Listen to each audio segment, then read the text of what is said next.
welcome to Indus Special. I'm Meshal Malik. According to a new report released by the Norwegian Refugee Council, by the end of 2018, a record number of 41.3 million people have been displaced inside their own countries. This number is the highest it has ever been. While this displacement has been because of conflict and violence, extreme weather events due to climate change have also been a driving force. If this report is coupled with the fact that the UNHCR estimates that after every 2 seconds, one person is displaced, then it is without a doubt that there is, in fact, a global displacement crisis. On tonight's show, we discuss this story in greater depth. Joining us for this discussion is Ms. Alexandra Bilak, who is the director of the Internal Displacement Monitoring Center, joining us from Geneva. We're also joined by Mr. Phill Robertson, who is the Deputy Asia Director of the Human Rights Watch, joining us from Bangkok. Thank you both for joining us. Ms. Alexandra, let's begin with you. What can you tell us about this report that was just recently released? Thank you very much. It's true that our report this year shows the highest number of conflict IDPs across the world. As you said, 41.3 million people are currently living internally displaced behind the borders of their countries. They've had to flee armed conflict, political violence, ethnic and intercommunal conflict from sub-Saharan Africa to the Middle East. But it's true that what our report also shows is that it's not just conflict that is pushing people out of their homes. It's also sudden and slow onset disasters from South and Southeast Asia all the way to the United States. We reported 17 million new displacements caused by disasters in 2018. So what our report shows is that this is very much a global phenomenon that's growing in scale, but that is receiving relatively less attention than the few hundreds of thousands of refugees and migrants who have tried to make their way to Europe and to the US in recent years. So we are calling for much more attention to this issue, both in the media, but also in the global policy debates on migration that are currently taking place. Yeah, and you mentioned that there is enough attention being given to the displacement that is internal. Why do you think that is the case? Well, I think, first of all, because it is far less visible. It is happening behind borders. Many people don't, because they're not leaving their countries, they're not appearing on the world's television screens. But it's true that in many cases, because it's happening in countries that are at war, in low-income countries, in fragile countries, many IDPs are actually not easily accessible. So there's very little, first, visibility itself of these people who are often extremely vulnerable. But I think there's also a tendency, particularly in Europe and the US, to focus on the end point of these crises rather than on the starting point. And yet we have demonstrated that internal displacement is often the starting point of onward journeys that can lead to cross-border movements and international migration. Yeah. And Ms. Alexandra, point out a very interesting fact there that countries are focusing on the end point as opposed to the starting point. And that's a point I would like to get back to. But before that, I'd like to ask Mr. Phill Robertson the situation of all these displaced persons and what is their life like? What can you tell us about the on-ground situation? Well, as your other speaker indicated, they're not in the resources and assistance they need. Unfortunately, because they are behind borders, oftentimes governments don't want to have this brought out. They don't want it to be revealed that they have these many IDPs in their country. It's considered to be shameful, or perhaps they view some of those persons, in cases of conflict, as being part of an insurgency, and they don't want to provide support to them. So we see a situation where IDPs are often thought of last when it comes to providing services. This is a big problem here, and I think that there has to be much more attention by the international community, by the United Nations, on how do we address what you correctly call an IDP crisis around the world. Yeah. So, Mr. Phill Robertson, something that you're pointing out, something that Ms. Alexandra pointed out towards too, is that the international body needs to pay more attention to the situation. Now, when we talk about internal displacement, isn't it considered to be an internal issue? Is there any relation to the global community at large with this issue? Well, there are guiding principles on displacement that certainly have been created by the UN bodies that deal with human rights. There's good practices that are supposed to be followed, but it's not a binding international instrument of the sort like the UN Refugees Convention, which only deals with people when they cross a border seeking refuge from political persecution. So, this is an ongoing problem. There's a weakness in international law. And then there is the issue that you point out, which is governments don't want other governments pointing fingers at them. Yeah. And oftentimes, for instance, like the IDPs that we see in Myanmar, we often find that the government is denying access not only to people like us, but also to humanitarians and others who would be the sort of people that would provide the assistance, the health support, the education support for IDPs. Yeah, because the political climate doesn't want to be put on display in the country there. At that point, Ms. Alexandra, something that you mentioned before was that countries focus on the end point. I'd just like you to explain that point a little more to us. Well, I think it's just obvious if you look at the media coverage that the so-called refugee and migrant crisis has received since 2015, which, by the way, is minimal compared to the crisis that we're looking at when it comes to internal displacement.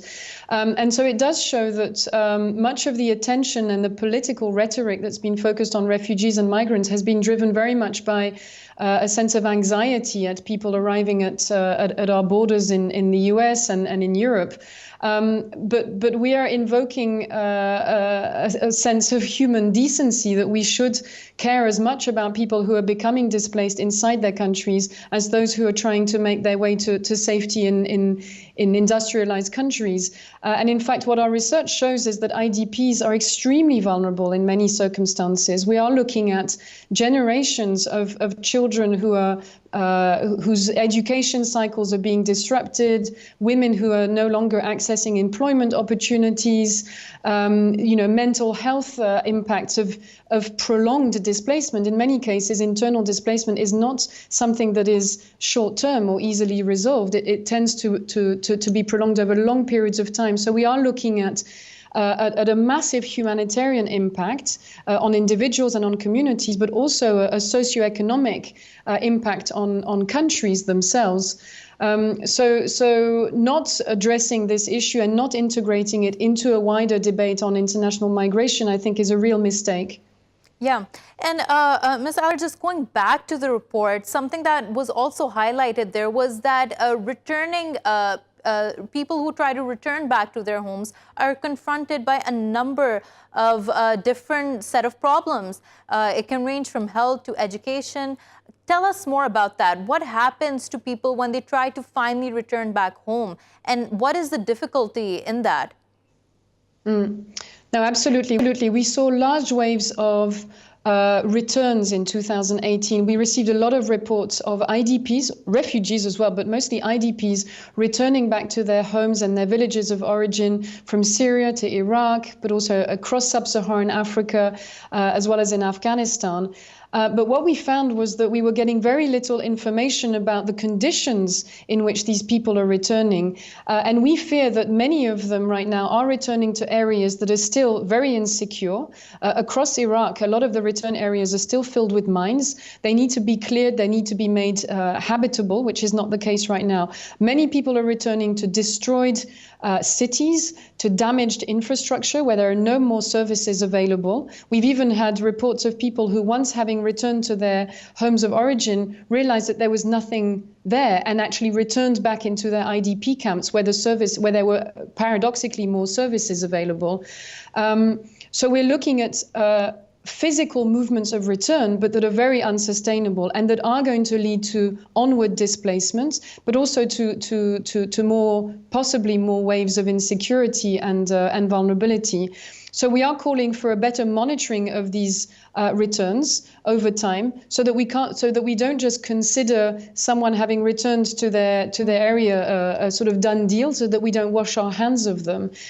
So this issue of sustainable returns is a key challenge. Yeah. And then the other one that we're highlighting in the report is the need to also consider the possibility that IDPs may actually find solutions in their areas of refuge, which are becoming more and more cities and towns across the world. So the issue of internal displacement is becoming more and more of an urban phenomenon. So we also need to look at opportunities for locally integrating IDPs where they have chosen to settle, considering that in many places across the world, return is no longer an option, particularly in those areas affected by climate change impacts that are becoming completely uninhabitable, and where simply it is impossible to consider going back. Yeah, and that's a very important point of this being an urban phenomena that you just highlighted this here, Ms. Alexandra. But also something that you mentioned was insecurity. And with that point, I'd like to ask Mr. Phill, what can you tell us about the vulnerability of these IDPs, and especially when we're talking about women and children? How are they vulnerable to more oppression, persecution, and danger? Well, where they're going to areas where there's a lack of security. I mean, obviously, their physical security. They are often in danger of possible sexual violence, sexual abuse. Cases of children, there's a lack of services. There's a lack of access to not only to schools but also to health services. And in many cases, issues, frankly, just involving food. I mean, if you look at internally displaced persons in Yemen, that's what we're talking about, who are the people that are starving. It is internally displaced persons who are not getting supplies and assistance, who humanitarians cannot reach to, and who in some cases are being targeted by one side or the other in that civil war. It's a horrible situation, and one that, again, cries out for real leadership by the international community, rather than, again, a sort of understanding that there are problems, but a lack of urgency to really address them. Yeah, and you're mentioning a lack of urgency existing in the international realm. Tell us more about that situation, the pushback that comes when countries call for moving towards solution-oriented approaches. Well, I mean, I think that, some of the issues related to internally displaced persons, where there's conflict, I mean, obviously this means respect for human rights. It means peace building. It means intervention to provide support to IDPs. But, I mean, ultimately, the governments involved are not taking a leadership role on this.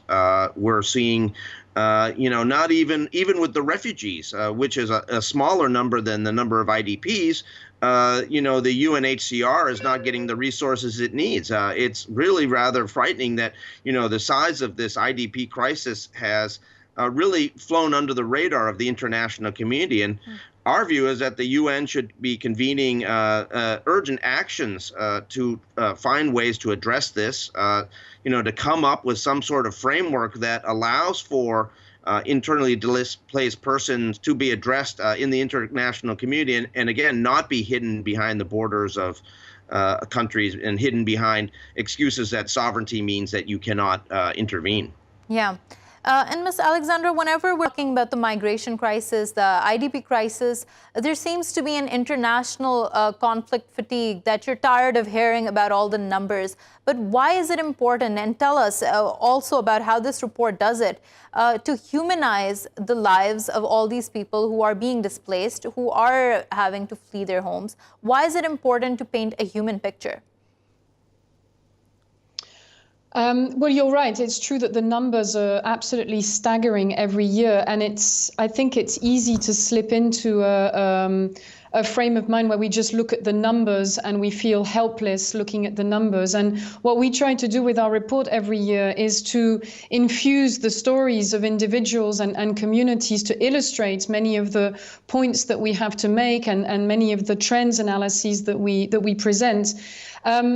We always thought that making humanitarian and human arguments would be compelling enough to get political attention to the issue. Unfortunately, we're seeing that that's just not the case.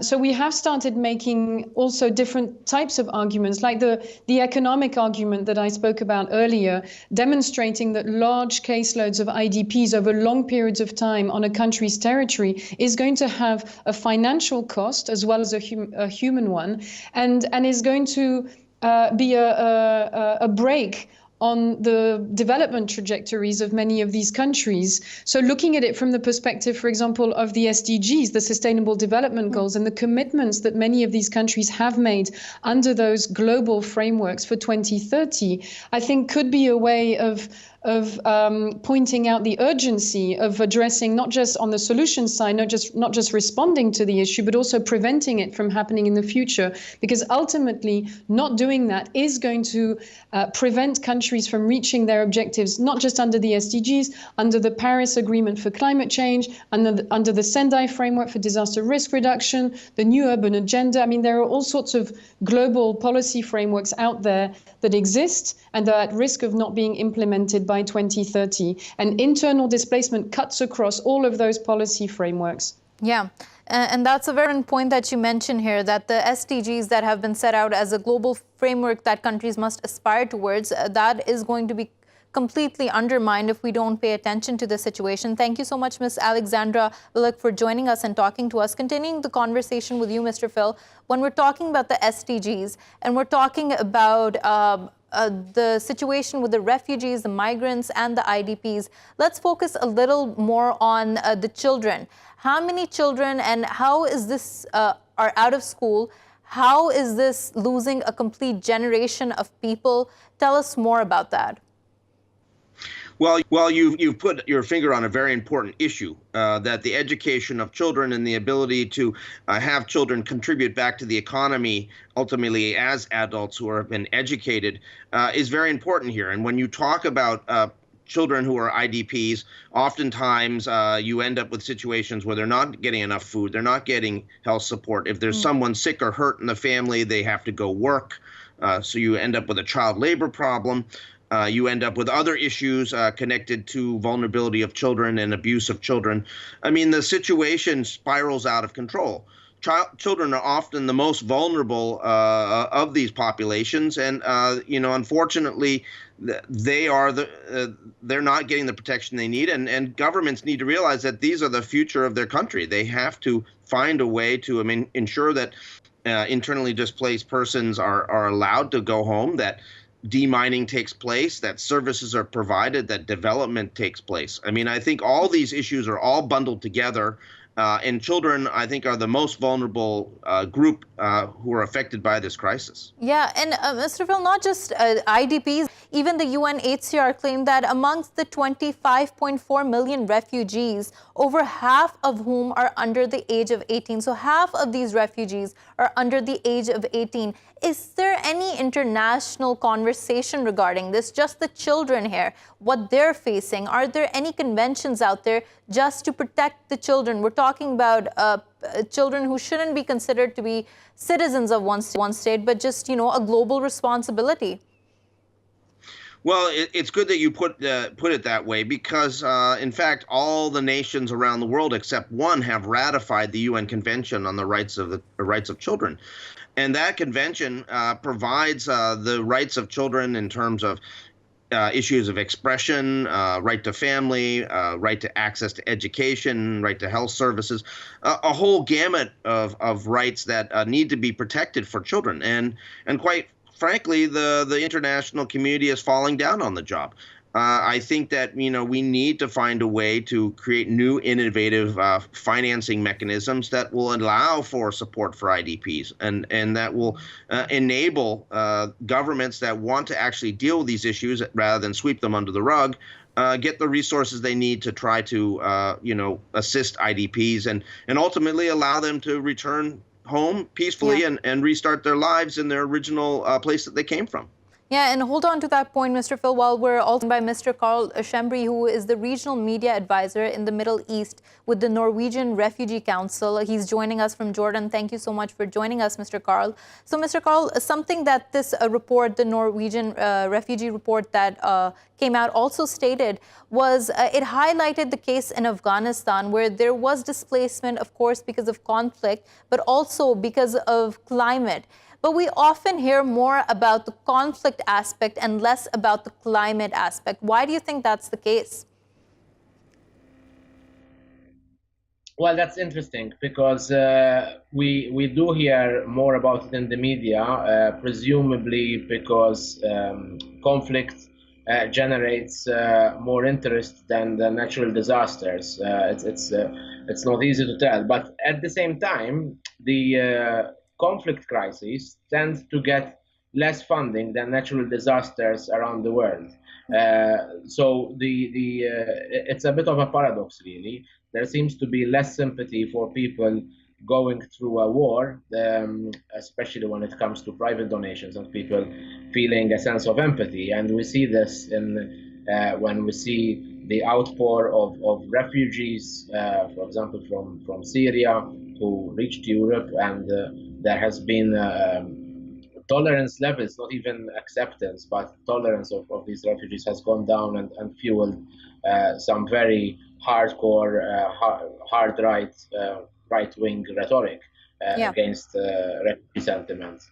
And are we expected to see numbers and trends of people being displaced by climate increasing in the near future?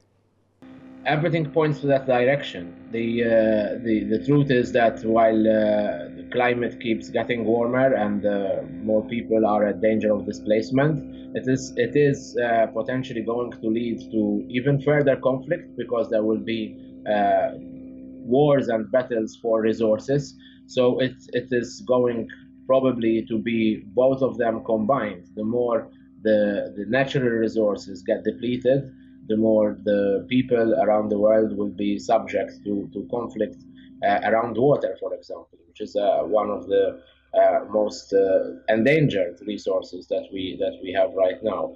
So that's going to increase unless radical policies are taken on two major fronts, both in terms of accepting refugees and granting them asylum for whatever, be it climate or conflict-induced displacement. And Mr. Karl, hold on to that point. Well, I just quickly go to Mr. Phill and ask him about this, that when we're talking about displacement due to climate, what can you tell us about the situation in developing nations especially, and how they have to deal with climate? How much relief is required there, and how much relief is actually given to them by the international community? What goes on there in that instance? Human Rights Watch has now instituted an environment and human rights division because we recognize the connections between the environment and what is happening on the human rights side of things. What we're seeing is more and more displacement connected to climate change. I mean, the most obvious case will be intensified storms that perhaps displace persons.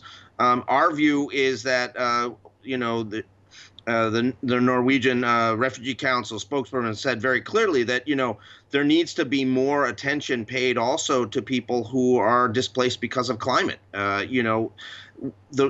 Losing your house and facing dispossession, losing your land, it means the same to someone who is displaced because of a war or displaced because of a flood. I mean, they still face the same dire situation of needs of services and protection of their rights. And, we need to have a holistic approach to this. And that means having the international community recognize that this is a crisis and it can't, as I mentioned, be swept under the rug as it too often is now. Yeah, and Mr. also mentioned here that the funding that issues related to natural disasters that receive is greater than those for conflict situations. How do you think that the international community deals with this? And especially, what could you tell us about the Human Rights Watch and approaching this? How is funding made available for those countries? Well, I mean, I'm not an expert on international financing for disaster relief, but I will say that quite clearly governments view environmental disasters like a typhoon or a tsunami as being something that is apolitical, that is something that is a straightforward humanitarian issue. So it's easier for governments and in some cases individuals to provide that kind of money because it means they're not taking sides, so they think, in a conflict. Yeah. The reality, however, is that, as I mentioned, the cause of displacement, still results in the same kind of impact we're seeing against people who are displaced. I mean, they are dispossessed, in many cases losing everything they own and unable to go back, unable to forge a future, unable to get assistance that they need. It creates a dire situation where families are then forced to make very difficult choices like sending children to work or sending children, to migrate to other countries or doing all sorts of things that ultimately, break up the family unit and break up the communities and the resilience that are in those communities. Yeah, that's an important point highlighted there, Mr. Phill. Mr. Karl, going back to you and what you were talking about earlier was that there needs to be radical decisions made regarding the climate on two fronts. Tell us about that, what you were saying. Continue your thought there. Yeah, well, I just adding to Mr. Robertson's point is that the people fleeing, we need to revisit our commitments, international global commitments to refugees who need asylum, be it fleeing from persecution or natural disasters. That we've seen an eradication of those rights over the last years, so that's one front which needs to be strengthened. Bearing in mind that it could be anyone now, we're talking about climate change, the unthinkable might happen everywhere because this is going to be the trend. And the second point is the rethinking and boosting the policies, the measures to slow down and hopefully reverse the effects of climate change. So that's even bigger picture. Yeah. But it is directly linked to the displacement that's happening because of natural disasters.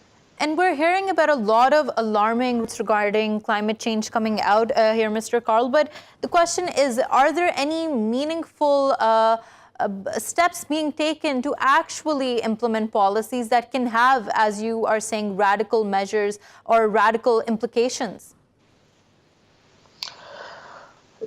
Well, I'm focused largely on the Middle East, where the focus here is conflict, and the climate becomes second priority given the immediate fighting that is engulfing the countries around the Middle East.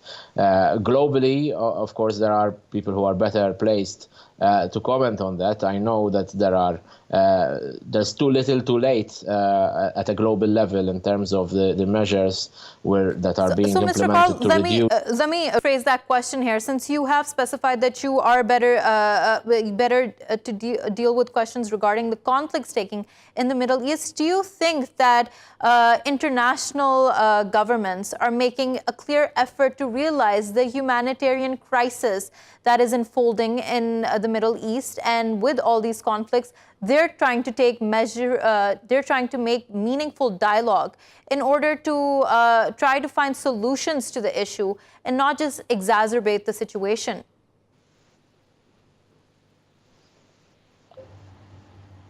Well, the short answer is no. Most of the time we see actually Western nations fueling the fire of conflict, as we see, for example, in Yemen, where the top humanitarian donors are also the ones who are most engaged in providing weapons or dropping bombs on civilians. Or else there is a total lack of willingness to push parties to the conflict, as we see in Syria, to get back to the drawing board and at least spare civilians. Now, these are short-term measures, so even that is not happening enough. And the longer-term measures that need to be taken include having more inclusive governments which are open to their citizens across the board, irrespective of ethnicity and sectarian divides. That is further away than even peace and having some kind of at least ceasefire. Peace is a long-term project which includes justice, accountability, and inclusiveness, which is even further away. And countries like the US and a lot of the European countries, the way they've been dealing with the Syria crisis, for example, is dealing with it as a refugee crisis and panicking at the few thousands reaching the borders, ignoring the fact that there are millions who have gone to Jordan, Lebanon, Turkey, countries much poorer than European and countries and America, which have been hosting these millions, up to 6 million refugees over the last years. Right. And Mr. Karl, that's a very important point you highlight there. Thank you for joining us and talking to us. We're going to take a short break. When we return, we're going to continue with this discussion. Welcome back to Indus Special. While we continue our discussion, let's watch what the world leaders have to say about welcoming refugees to their countries.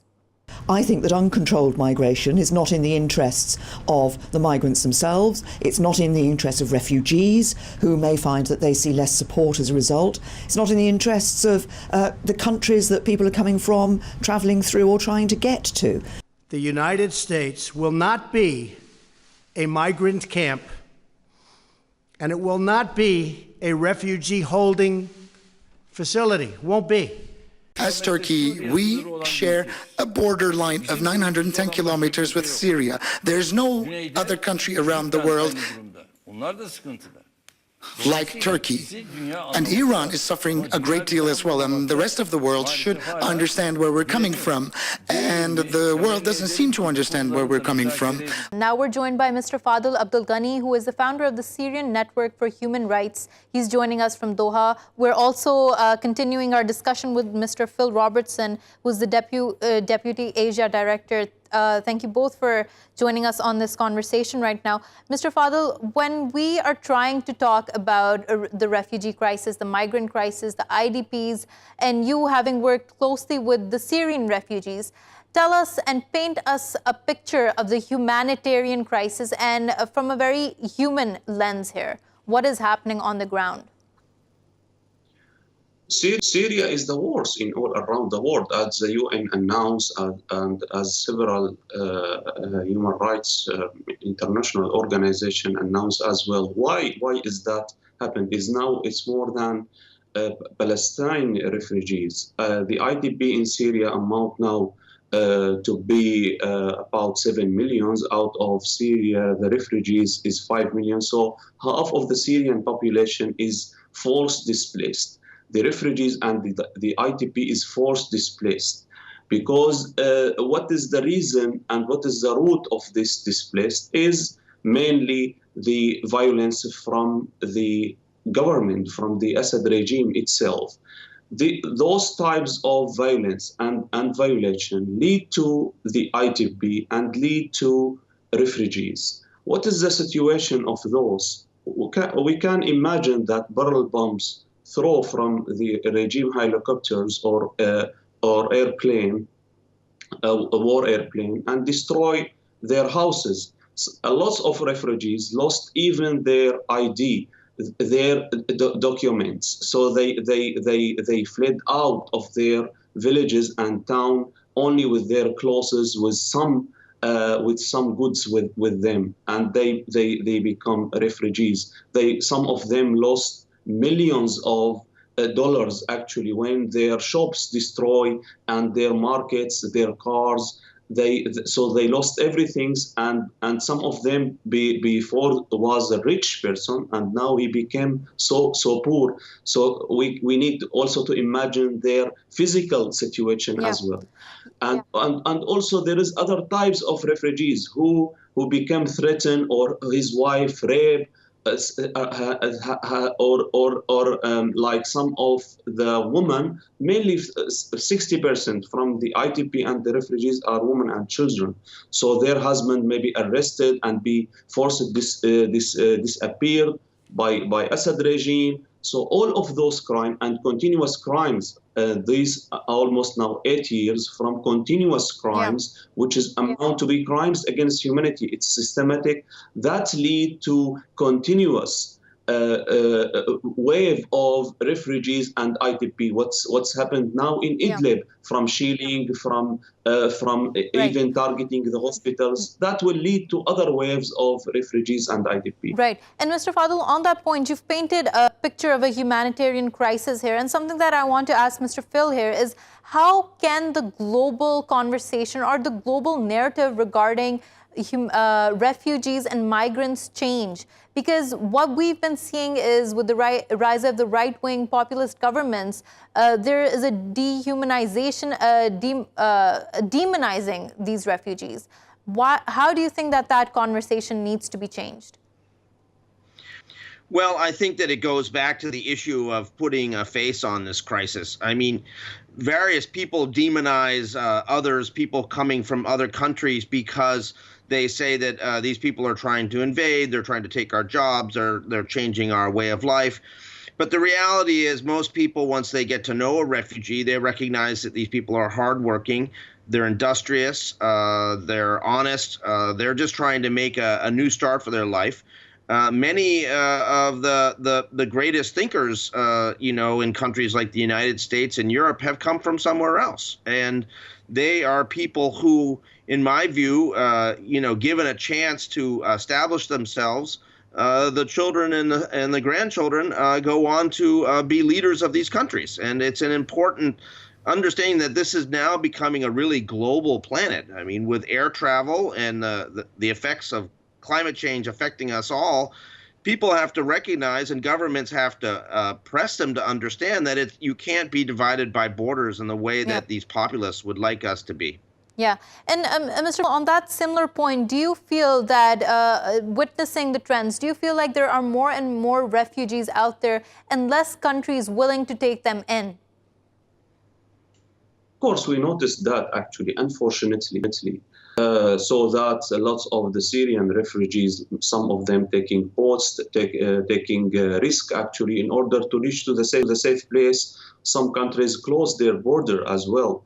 And that's all prohibited by law, because those are not fleeing from normal situation. Actually, they want to stay or come back to their own land. But what prevents them is the existence of such mafia regime, which is still committed those crimes. So in order to solve the refugees cases, we need to go back to the roots itself and try to solve the crisis again, and try to arrange a political situation which is lead to democratic change, and the refugees will be back, the wave of the IDP, and start reconstruction and reconciliation again. But the country, unfortunately, lots of countries, even the Arabian country, the neighbor country, they now closed their border and send some of them, like Lebanon, threat the regime by racism way, and keep threatening them that they're gonna to return them back. Even some of them, requested by Assad regime, they might be tortured, and we documented similar cases, actually, refugees back from Lebanon and being tortured by Assad regime. Some of them disappeared. We don't know their fate. Some of them died due to torture. Yeah. And Mr. Fadel, hold on to that point. We're also joined by Mr. Klaus Jurgens, who is an analyst joining us from London. Thank you so much for joining us, Mr. Klaus. So when we're talking about housing of refugees and hosting them, the figures given by the UNHCR state that almost 85% of the world's refugees are housed by developing nations. What do you think is the reason why developed nations are not sharing this burden, are not sharing the responsibility? Yes, hello. Thank you. I think it is very important to say that the burden sharing is absolutely imbalanced. Now, you can ask about reasons, you can ask about solidarity, you can ask about the approach to humanitarian issues in general, but I studied the report as well and read more by the Norwegian Refugee Council. I think this imbalance has to be addressed without any further delay. I would not say it is inherent to any particular country. It is just about creating awareness that much more has to be done. Yeah. And in this awareness regard, there are reports that come out of Germany that state that Germany, from the European states and the developed nations, has done a pretty well job in dealing with the influx of refugees and migrants since 2015. It states that since 2018, almost a third of these refugees found jobs. Do you think there is something to be learned from Germany's case, and do you think there are valuable lessons there? Well, it is a very interesting point. Germany has adopted since the year 2016, in particular, when Chancellor Angela Merkel declared more or less her open door policy. Germany has really changed its approach and attitude towards refugees. And in the past, usually they were even called asylum seekers or refugees. Now, even the vocabulary has changed. In the German language, we would talk about Schutzsuchende, which means people who need protection, people who need a shelter, people who flee from crisis, from war, from torture, from civil war. So, and for the time being, we have 1.68 million foreign citizens who actually are classified under this. These are the figures for 2017. Now, if you take this into account, we have 10.9 million citizens of exclusively foreign roots and nationality in Germany for the time being, which is 13% of the total population. Now, yes, there are debates going on, and even in Chancellor Merkel's own party, there were calls to stop this influx. But the influx has stopped by itself. In the past year, the numbers have already stabilized. Now, what is Germany doing? Germany tries to offer training, in particular vocational training, to those people who seek protection. And very interesting figures we have. For the time being, only 200,000 are registered as unemployed, but 400,000 of them, of these 1.6 million, are either working or are in training, and 60% are under 25. Now, take the German unemployment rate, just about 5%.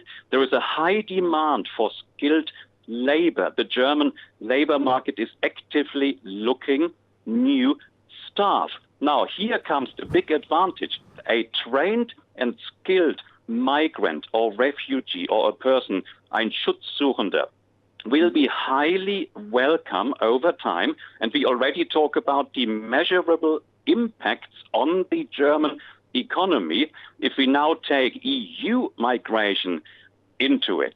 And if we combine both figures, I think the calls to close the borders have succeeded. And now we have a totally different debate. We say, how can we best integrate those citizens who are actually planning to stay and are not planning on returning? The only way to integrate them is to give them proper training, education, and one day, hopefully, a job. If we would call it a German model, I don't know. Other countries perhaps are doing the same, but there are very, very positive signs in Germany at the moment. Indeed, yes. Yeah, and that's a very strong point you make there. Phill, how important is that to integrate those refugees, those migrants that come? And we were talking about that imbalance that exists between developed and developing nations. And often developing nations have their own set of problems to deal with. Isn't it important in this regard specifically for developed nations to step up so that they can also better integrate these individuals and give them a chance for a better life? Oh, absolutely. I think that's absolutely critical. And I think it's important to recognize that while Germany is doing a good job, there are other countries that are not doing such a good job on that. And I think that, you know, the positive orientation of allowing refugees to work is something that is really critical. I mean, we see out here in Southeast Asia a consistent focus on not allowing refugees to work, somehow believing that because they're able to work and provide some basic support for their family, that means they'll want to stay indefinitely. The reality is that refugees have to be treated with respect. They have to have rights, and they have to have access to services. And without that, you create a disaffected population within your border that's going to... Mr. Phill, to that thought, I also want to take Mr. Fadel's opinions on what we were just talking about. Mr. Fadel, what can you tell us about the situation? I think that based on the Syrian refugees, the German is the best in the treatment and in integrate them.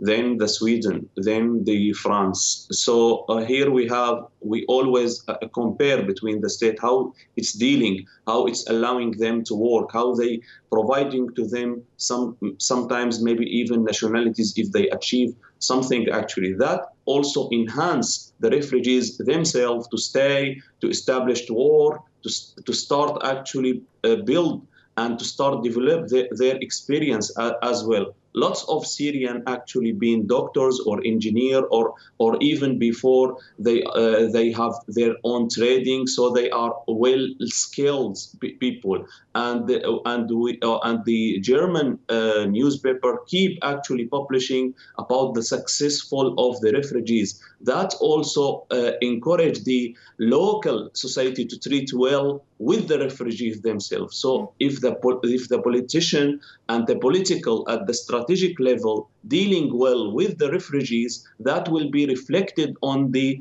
ground level, and that's very sensitive way. And we noticed that in the Turkey as well, which is also hold 4 million Syrians. When the president keep repeating, or the high-level politician, that those are welcomed and open the door for them to work as well, that help the local to deal with them. And Mr. Fadel, you highlighted this very important point here, how the German government publishes certain stories to create this narrative, to show a different side to the refugees that exist there.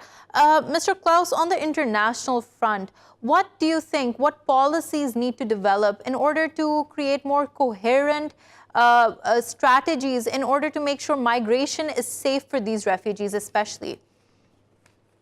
Well, it's a very good question. I think individual nation states might set examples. My esteemed colleague mentioned Sweden, of course, and the Republic of Turkey, not to forget, besides Germany and other countries.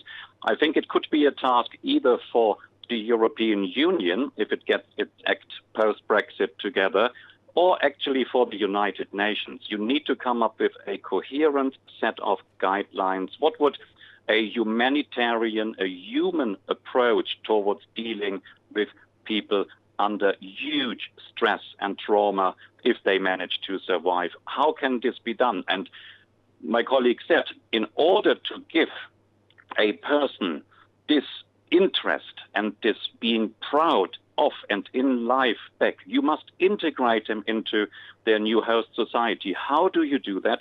By letting them shape it, by giving them a fair voice. How can this be achieved? Only by education and training, and one day hopefully by finding a job. But the international guidelines are missing. I follow very closely the Osler work of the Norwegian Refugee Council. Now we hear a lot of horrendous stories when crises break out in parts of the world and people have to flee. I don't even call it to migrate. I would say migration is often something what you do voluntarily. You simply have to leave everything behind. Now, these people are very often not treated as fellow humans. They're just treated as numbers, as shocking as this comparison may sound. So the European Union must do something, and even the United Nations, if it can.